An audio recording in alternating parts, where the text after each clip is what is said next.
Hi Lou, my name is Anthony. I'm from Long Island, New York, and I have a question on keeping my home studio heated and cooled, and what are the best options for, keeping it soundproof without the sounds coming in on the recording.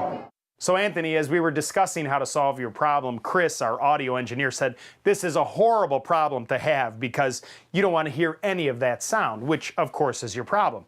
The only way you're going to combat this thing is if you were to invest in a really high-end system. When you think about the larger studios that do this stuff professionally all the time, they have these systems where they're moving large volumes of air at a very low speed, so you don't hear that air blowing. Now, I don't know what your budget is, but chances are you're going to have to just turn the system off when you go to record and turn it back on again when you're done.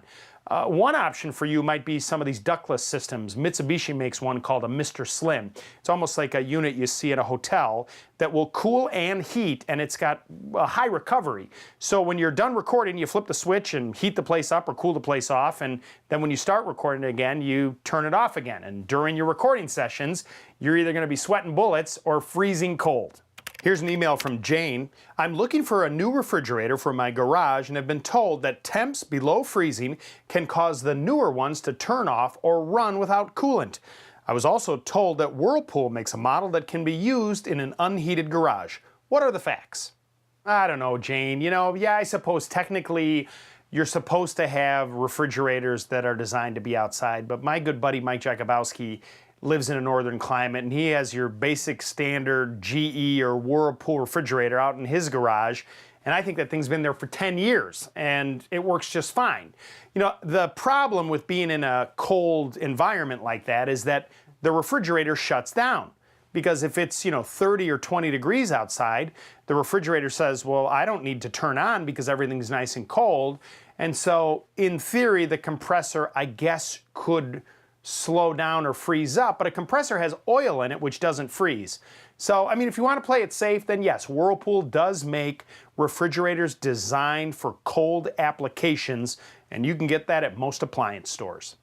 Here's an email from Simone. It's been 5 days after one of the worst rainstorms in over 50 years, and my basement still has water coming in. I'm at a loss as to what the issue could be. We never had water in our basement prior to this rainstorm, and now we can't seem to get rid of it. Help!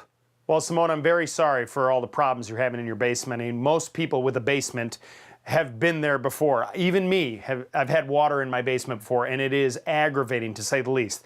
One thing is, the water will eventually stop, but now you need to address it, more than likely professionally, to have an assessment done as to what the issue could be.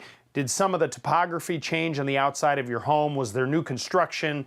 Is there some kind of channel that's occurred in the earth underneath it? Are there cracks in the foundation? All of those things need to be diagnosed. And then ultimately, what you may find is that you need to have perimeter drain tile installed. That's where they cut out the floor and put in some piping below the footing and lead it to a sump pump to manage the water that comes in and to safely pump it out so it doesn't hurt your basement again.